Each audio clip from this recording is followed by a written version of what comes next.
Hi, I'm Sara Gonzales. Hi. Welcome. Hi, Sara. Hi. How are you? Sarah. Hey, Stu, how are you? Really good. Thanks for asking. And this guy, who's him? Abraham Lincoln. Andrew, I'm good. Andrew, how are you?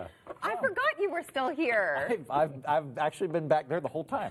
I don't know why you guys wouldn't let me talk. You're doing your own. Hey, Sarah, I think you're okay. You're doing your own little podcast I've been now doing my here. little How's it podcast. going? Yeah, it's going well. It's funny and insightful. I'm getting good feedback. Really good sponsors people so that watch it. The sponsors are fantastic. Shout out to Snuffies, which is a diner where all the waiters are on horses. Oh. And then also Nick's. Yeah, it's kind of weird. That was our first sponsor. Our second sponsor was Nick's Horseless Diner. So there's a competing diner, and their thing is that they don't allow horses, and that's their marketing campaign. It's weird for a diner, but Yeah, I agree because you don't. So anyway, it's good to have you. Thank you. Good to be back. Glenn, what's the top story? Top story is immigration, but a different spin on it. Okay, Stu. Let's go with principles. Oh, what? What are those? They still exist, apparently. I'll believe it when I see it, Andrew. The Middle East. Okay. All right. Before we get into all of that, want to thank our sponsor, My Patriot Supply. What is this talk about bunkers? Oh, before Glenn came in, I was very publicly and loudly asserting my theory that Glenn has a bunker, and it's probably beautiful because Glenn is really into set design. So I have this theory that he's got a bunker that has like window boxes like we've got back there, where that's not actually, it looks like a cloudscape, but that's actually a very a good painting. And I think he's got this wonderful bunker that he could like hang out in and feel aesthetically charged during the apocalypse. Is it true? Well, it wouldn't be a painting. Well, I won't say anymore. I think maybe he's got LCD screens or something. He was like, I don't have one. I'm like, of course you tell me you don't have one. Because there's that Twilight Zone episode where I come to break your door down. So Here's what I do have. I have food from My Patriot Supply. I have Your bunker. I'm not saying where it is, but I have enough for the whole family for a year, and then I have enough for a few other stragglers because I know they will come. But you better be the first one at the door because the second one doesn't eat. Probably will eat lead. Oh. Wow. Okay. But great food from My Patriot Supply. Everybody should have it, and we are entering tough times right now. I think. It's easy, too, because they give it to you in a nice... You can just store it. It's not like a pain. Doesn't take Yeah, you've got the totes. No, it's like a tote. You put it right underneath your bed. You can put it on your bed. And it's so 2 weeks. Everyone needs at least 2 weeks of emergency food supply. You can go to preparewithnews.com, get 2 weeks of food for $75. There's no reason not to do that. That's cheaper than taking your family out for dinner on Friday night. Yep. All right, Glenn. Judgmental way you said that. It really is. It really felt cheaper than judged. way you had to hang out. Well, not if I'm going to Whataburger, Miss Highfalutin Snotty Snot. Okay. Starting out so well today. All right. So let me take you to the border, San Ysidro. We all know what happened Sunday, right? Okay. Let me take you to the local San Diego station that covered the incident at the border at San Ysidro. Watch. More than 100 Mexican citizens stormed the border trying to cross into the United States. It happened on Sunday near the San Ysidro port of entry, and it was caught on video. You can see Border Patrol agents being pelted with rocks as they tried to turn back the crowd. CBS News 8's Phil Blauer is live in San Ysidro with what's being called a border rush. Phil? Border rush. Barbara and Carla, we want to thank the Border Patrol tonight for giving us exclusive access to this point, just feet away from where this incident took place, as you mentioned, on Sunday afternoon. Now, we're also getting our first look at video that was shot by somebody who was in the crowd. Fortunately, cool heads by agents prevails, and there was no lethal force used. Stop for a second. Now, what's up with that? What do you notice that's different? You know, it's different. They're commending Border Patrol. Right, and saying, hey, thanks to the Border Patrol for letting us out, you know, and they were very restrained, you know, and the video came from somebody in the crowd. Okay, all right. This, by the way, is a video from 2013. 2013, under the Obama administration. There were 1,600 incidences with border agents firing tear gas into crowds like that, okay, under just 2-year period of Barack Obama. So what's everybody upset about? And what's this really about? Well, you'd have to go back and listen to more of this. I want you to listen to a reporter talk to the Maine border guy back in 2013 and what he had to say about this little 100-person incident. Watch. Gabe Pacheco says he has no doubt the event was staged to put the agency in a bad light. He says if the organizers try to create a similar scenario in the future, the outcome may be much different. To put someone into that situation, you're playing a risky game. And so at the end of the day, our agents will do what it takes to go home, and they need to go home to their families. Now, we're also told that the group tried to get others to rush the border in the Otay Mesa area, but that never happened. Stop. So now this is a group that has been practicing and trying these things out, bringing their own video cameras since 2013, and have tried it at several points on our border. Now, isn't that interesting? And isn't that interesting that we never heard about the 1,600 incidents like this until it's a Republican that's in? Mm-hmm. Well, and, the Border Patrol agent didn't get any flack for saying our agents are going to do whatever they need to do to go home. Correct.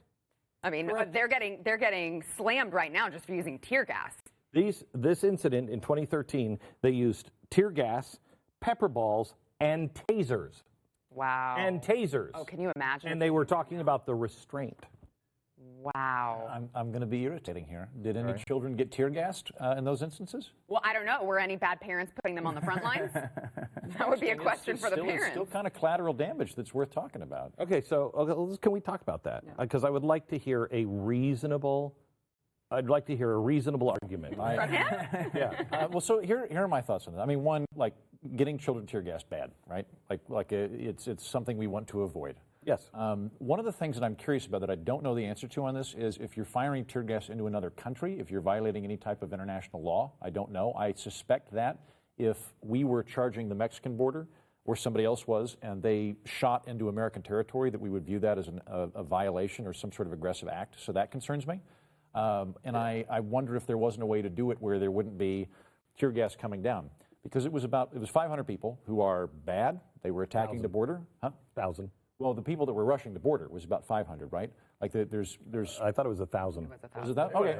My point is, there's a lot of people that are in the background as well that weren't doing that, and so they're caught in this where they're out to protest, which is fine, and they get caught in that waft of tear gas. So those are the folks that I'm primarily concerned with. Okay, so the only one with a child with, strangely, 5-year-olds in diapers, which was weird, but the only ones with the child that we know was in that trough. That trough is a no-go zone, okay? That's in between our borders. It's actually a sewage trough. I mean, you really go into that, and it's nasty. So it's a no-go zone. They had already crossed over the fencing and all of the stuff on the Mexican side. They go down into the no-go zone. Well, now that's not an innocent bystander. That woman with the children, that's not innocent. You're not just standing around waiting. You've actually climbed the fence, gone down into the no-go zone, and you are now trying to rush our border. Our Border Patrol also told everyone, the Mexican police also said, the U.S. will use tear gas. They will use tear gas. Do not rush the border.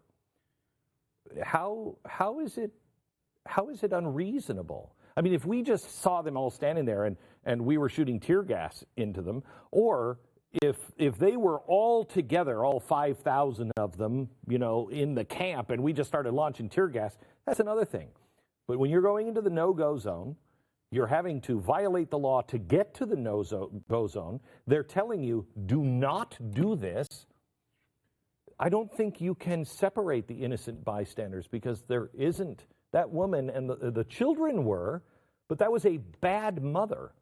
On top of it, the people that apparently did have children, the earlier rush, the men were taking the women and children and pushing them up front as shields. So now what do you do? It's tough. I mean, you don't want kids to be hit with tear gas. No one wants that. Nobody wants that. I think if you look at that picture, you do see in the background almost, I don't know if you see one other person other than an adult male. I mean, it doesn't seem like they were firing into a crowd of children. It's possible that one of them, there's that one picture where they're running. They don't necessarily seem to be in the middle of the tear gas, but they're certainly close to it. Yeah, you don't want that to happen. I don't know.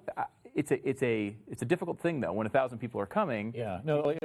How do you? Force should be applied. I'm not saying that. Like I'm not justifying the people attacking the wall, and I'm not a strategist in this. And you said collateral damage. I mean, you pointed that out. This is the problem, and this is where I think decent people can come down. Look, if somebody is truly in danger in another country, I want to help them. That's why we're helping the people in Haiti. That's why one of our operatives is on the stand today in one of the Central American countries wearing a bulletproof vest in court because our organization stopped and broke a giant slave trade business. And so he's testifying against gangsters. He is risking his life to keep this guy who was kidnapping children and selling them for rape several times a day. He's in actual danger today. He's from America. I want people to be safe. We're trying to help people all around the world be safe. But I don't know who the good guys and bad guys are here because you're storming the border. If you want help, all you literally have to do, you walk up with your hands up across the bridge. I know this because I was there. You walk with your hands up across the bridge and you say, I'm a refugee, I need asylum.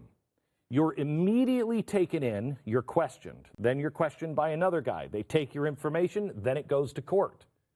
The people, when I was down at the border, why aren't more people doing that? Because it's a guarantee. Why aren't more people doing that? The Border Patrol told me because the Mexican drug lords make so much money smuggling people in, they tell them that's a lie. You can't do that. So anyone who is telling you just walk up to the border with your hands up and say, I need asylum, you're processed. Has not the Trump administration put a restriction on the amount of actual applications for asylum seekers that they're doing? I think it's limited to 100 a day. It's winding through the courts, Okay. How many did we do? How many asylum seekers were there 5 years ago? And there's been a big increase from 2008 to today, from 5,000 to 80,000, 5,000 to 80,000. And also, and that's because of the Obama administration. And we talked about this yesterday, but you were not here. But I'd like to get your take on the fact that Mexico has already offered these people asylum. So what do you make of the fact that they don't want to take advantage of that if they're truly in need of help, but they want to say, no, I'm not going to take that help. I demand to be allowed into the United States instead. Sure. Well, I think, when we're talking about asylum, my understanding is legally they're probably not able to get asylum here because you have to have a specific thing like race, religion, political views, or whatever. And Obama added, and I don't have a problem with this. I have a boyfriend or a husband who's threatening to kill us. Here's the proof. I have to get out. I have no problem with that. That's also been added by the Obama administration. And I'd add, and this is not law, but were I in charge of the law, if someone says there are gangsters that'll kill me just in general, or I'm worried about the welfare of my family from an economic standpoint, I'm happy for them to come in too. So if the law is being upheld, if they want to come into America, I get why they want to come to America, and I'm happy for them to come pick fruit and wash dishes and deliver pizza and everything else. And wait. And work their way up the ladder to become things that they never thought possible in their old home country. Yeah. But you have to do it the right way. Yeah. All right, let's get to the other topics when we come back. How dare you? I want to talk about it right now. And you can talk about it during the break. Okay. So are you an open border guy? No, I'm not.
There might be some Still, reality. you said principles. Principles, yes. So I think I've been whining about this a lot. How like the media, for example, will basically let their coverage be dictated by the fact that they don't like Donald Trump. And I think a lot of people. He is the assignment editor for most of the journalists in America. He is. And I've come to this point where I think the issue is not bias, which I think is how we typically would talk about it. It's obsession.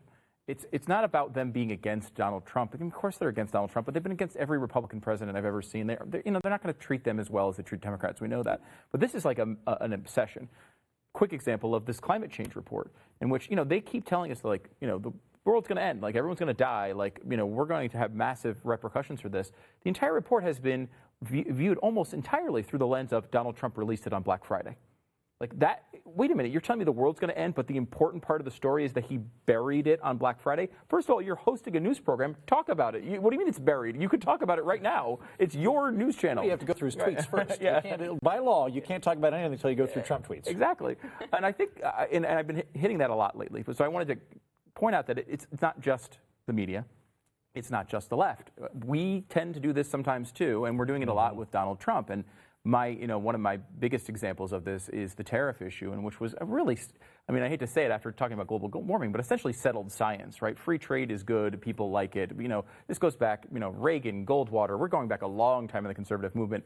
And we've gone back so far that really there was almost no opposition from the Democrats anymore. I mean, it was, there were degrees. The technocrat side of the Democratic Party had conceded it. Really conceded it. It was, there were still unions and Bernie Sanders and people like that. But now, because Trump is so in favor of tariffs, we've seen a lot of people on the right sort of re-embrace them oddly. And I had one of our really smart listeners sent me an email. He said, I keep hearing you guys talk about tariffs, and can you put it in perspective at all? Like what? We keep hearing they're going up. Well, what does that mean?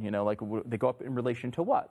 And so we went back and did some kind of a deep dive on the actual tariff rates, and this is what we're looking at overall globally.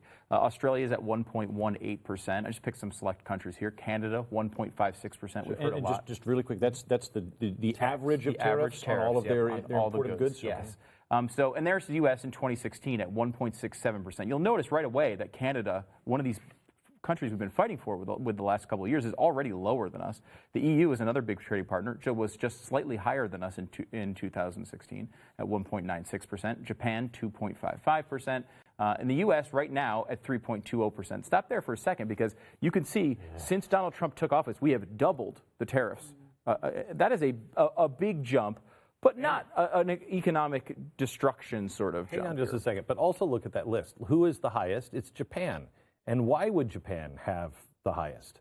Because like the Bahamas or Bermuda or places that are very isolated and very small, they have to make their revenue this way because almost everything is coming off from offshore.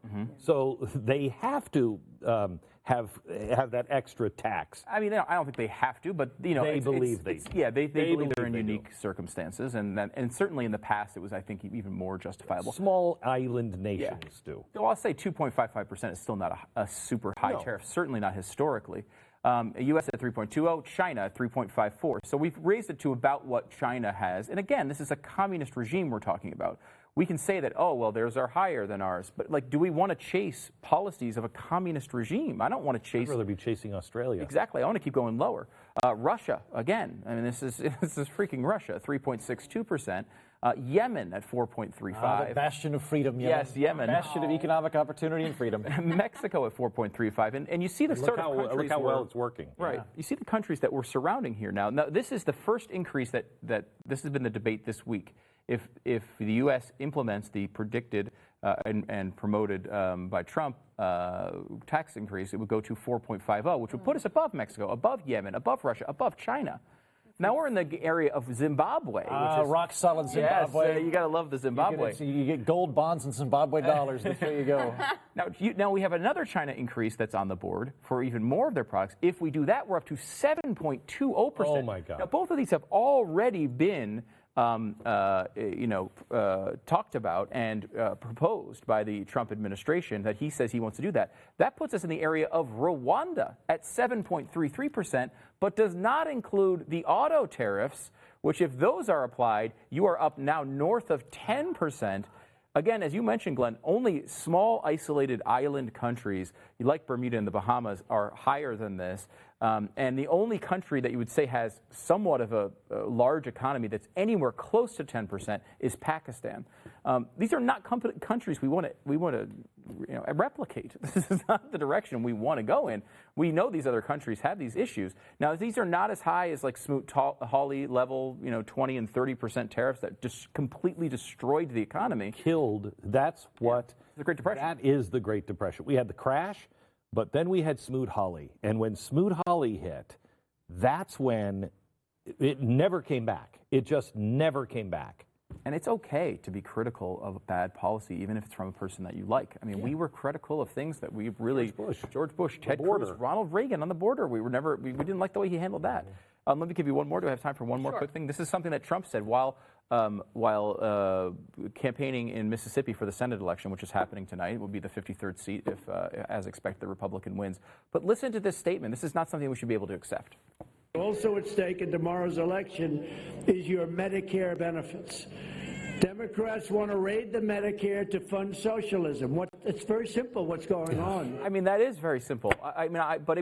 Heaven forbid that Medicare would become a government program. Can you imagine? Can you imagine if they were to nationalize Medicare? Medicare is a socialist program. I mean, and it's something that we all realized here as of very recently. Now, you might like it. You might say, I paid into it, so I deserve it. Those are all defensible positions. But you have to realize that this is government health care. It's the thing we fought against for a long time. So it's okay to say that Donald Trump was really good on Jerusalem, and we like the tax decrease, and we like what he did with ISIS. And there's a million things you can point to that you might like, Supreme Court justices. But it's okay to be able to say, look, this isn't right. We should push back. And you know who? The only person who's going to have any sway with Donald Trump are his supporters. Yes. And his supporters need to be, they're not going to care what Bill Kristol says or David Frum or some liberal. Glenn Beck or Stu. It's the people who believed this stuff before that voted for him and have supported him all the way through to say, look, you're right on a million other things, but this thing you're wrong on. So here's what supporters of Donald Trump should be doing right now. They should go to him and say, please, Mr. President, please, please, please don't do the tariffs. Please don't do the tariffs. But I think people think it's a lot more complex than it is. It's not. It's very simple. Because the ones who are speaking out against the tariffs, if we get into the 10 range, you are in a full-fledged trade war. Then what happens with China? China is going to respond. Those numbers won't stay where they were because they'll all respond. Correct. Everyone will respond if we're up at 10. So these kinds of things happen. You're going to lose jobs in America. People will struggle in America, and you will not be reelected in America. And we will instead have a socialist who will say, you know what, this capitalist thing just isn't working. I'll take care of you. And people will run to it. So make sure to tweet at Real Donald Trump, because I think that's the only thing he checks. Before we go to break, I want to thank our sponsor, Riduzone. Did you guys gain a bunch of weight over the break? I did. Did you? A little bit. Just a little bit? A little of a lot for me. Yeah. A lot okay. of a little. I can feel my thighs that's what now. happens. They rub when you walk. I don't like it. So that's what happens when you're not taking Riduzone. You may overindulge. Because Riduzone helps boost your metabolism and help you feel full longer. So I use it. I swear by it. I lost a bunch of weight a long time ago. I know you guys who watch the show every day are so sick of seeing my fat picture. But I lost a lot of weight, and so I know the struggle of keeping the weight off, because that's the hardest thing once you do it. You want to go back to your old eating habits. This can help you if you're looking to lose weight, or if you just want to maintain. You can go to riduzone.com. Get 30% off of a 3-month supply by using promo code THEBLAZE. And I was told that my math was wrong. It's not $1.79 a day. It's $1.39 a day. Nice. Which is even better. So you can invest that much in your health. Go to riduzone.com, and we'll be back in a minute. You did acted like that was a discount. It was $179. Now it's $139. Now it's $139. Order now. What is the promo code again?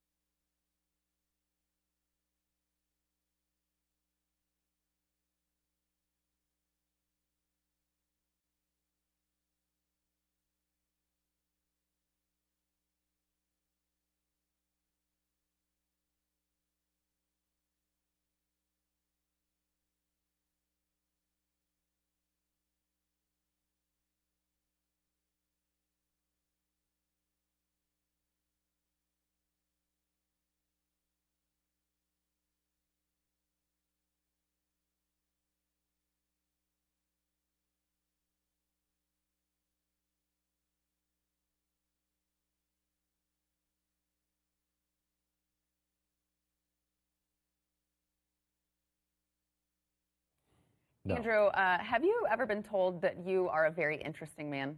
In fact, I'm going to take that as a compliment and put that as probably 95% of the compliments I receive is how interesting I am. So we were just discussing off air, you have a go bag. I have a go bag, and I've got a Faraday cage. I've got He made a Faraday cage. I made a Faraday cage. So interesting. You do not look like a guy who's like, I got to make a Faraday cage. Oh, yes, he does. You know, I mean, like a couple of things. So I'm a proud son of Oklahoma. Don't have any kids yet, so my mother is funneling her grandparent instincts that I've yet to produce anything. She's funneling them into canned goods that she sends me in the event that the grid goes down. And I do kind of like, it's almost like a hobby. Like I enjoy reading about EMPs and stuff. I'm not rooting for it. I don't want a Mad Max thing to happen. But I get it. You've got to read 1 second after if you love that. I think I saw part of that, or read part of that, yeah. Have you read World Made by Hand? No. Another good one. Oh, there's a book called, I think it's called like How to Reboot or something, which is like if civilization completely goes down, like how to make soap. And I, like a year later, was like, I downloaded that on my Kindle. There's no point. So funny. But yeah, I wanted to make a Faraday cage, and I spent like a week or two. I bought like a fireproof safe, and I put in the various gizmos, and I couldn't get it to work, and I finally just wrapped a shoebox in it. overtime. That was.